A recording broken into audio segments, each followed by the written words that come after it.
Welcome to the next in our series of disaster preparedness videos. In this program, we'll talk about developing a disaster program for your facility. I'm Lou. And I'm Jane. As a service provider, I know I have a duty to my clients, and I'm willing to do what I need to do to protect them. I just don't know where to start. It's all a bit overwhelming. That's a very common feeling, Jane. The thing to remember is to approach disaster planning systematically, one step at a time. So where should I begin? There are two components to emergency planning. The first component consists of the things that we are required to do by law. The second consists of things that may not be required, but are important or just common sense. I've looked at the laws, and frankly, they're not much help. They're confusing and don't answer my questions. You're right, Jane. The programs we operate are governed by Title 22 of the California Administrative Code. The things we need to know are scattered in many different sections of Title 22. Even when you can find them, there isn't a whole lot of detail. So how can I plan if things are so confusing? It's simpler than you think. You use a tool called the GGRC Standard for Emergency Preparedness. What is that? The Standard for Emergency Preparedness was developed by the Golden Gate Regional Center to help you with your disaster planning. It's a series of guidelines that incorporates the Title 22 requirements you must meet. The standard expands these requirements to provide you with practical information you can use to develop your disaster plans.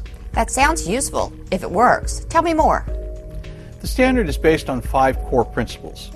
First, we acknowledge that the safety of our clients is our single greatest concern in a disaster. Second, we want to create a safe environment through pre-disaster mitigation. Third, our disaster plans must be both consistent with the law and based on client needs. Fourth, we must protect our clients to the maximum extent possible during a disaster.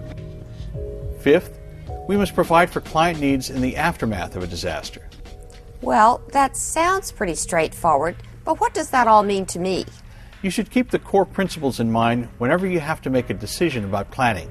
They form the basis for everything we do. That makes sense. But it still doesn't answer my original question about where I should start. Actually, it does. Client safety and pre-disaster mitigation are our first 2 core principles, and that's where you start.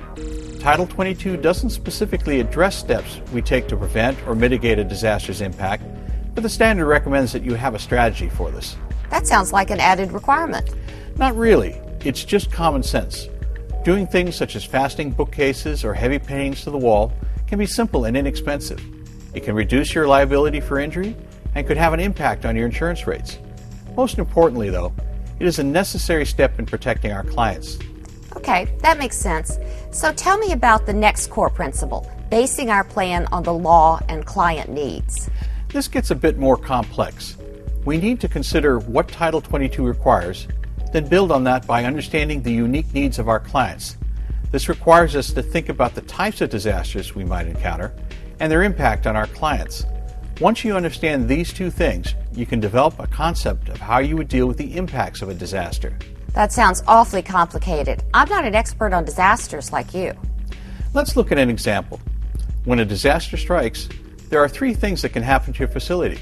There can be no effect, your facility may be partially damaged, or it may be completely destroyed. What would you do if your facility is partially damaged? I guess I'd need to plan for moving clients to an unaffected part of the building. Exactly. And a plan of this sort is required under Title 22 and the standard. Now, what about if your facility was unusable? Well, I'd have to move my clients to somewhere safe. Right again. This is called relocation planning and is required under Title 22. The standard gives you specific information about planning for relocation, such as making sure you identify alternate sites and develop written relocation agreements.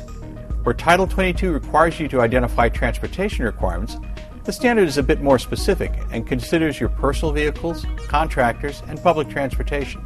I'm sure glad you're breaking this down for me because this is a major concern. Good point. When you use a systematic approach like the GGRC standard, you're breaking your planning into smaller tasks.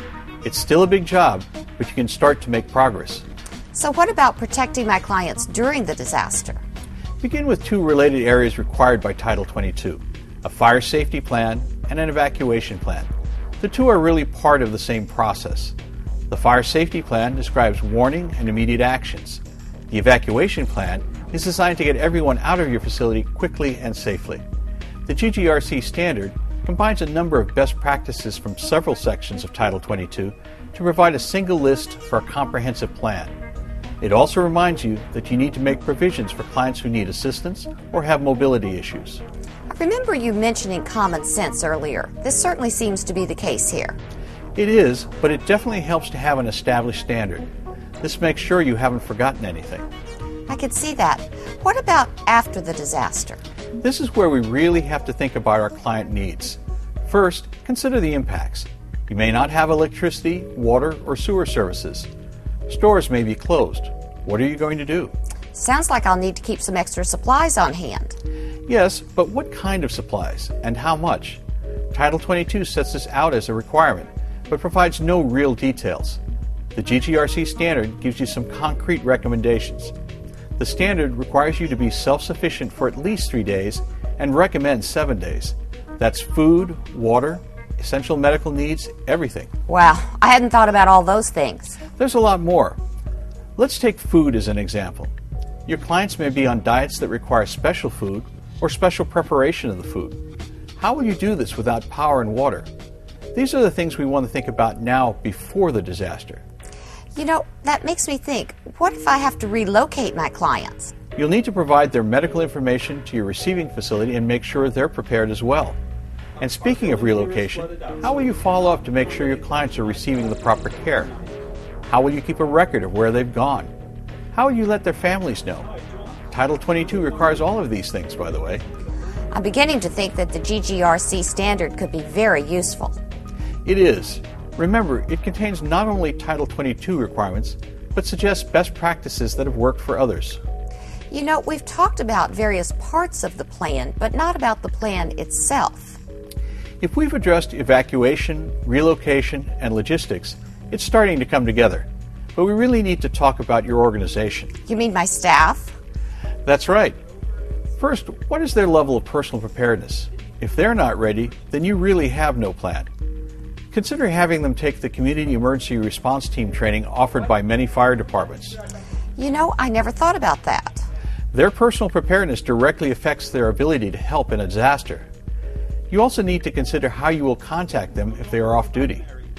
You'll need to give them specific disaster assignments and train them in how to do them. In addition, we have to assume that not everyone will be able to work in a disaster, so you'll need a process for assigning disaster duties, such as checklists on clipboards or binders. Again, the GGRC standard can help you through this process. We've really covered a lot of ground here. We've just touched the surface. You really need to read the GGRC standard. It's got a lot more details, as well as a checklist for evaluating your readiness. You'll find them both on our website. Thanks.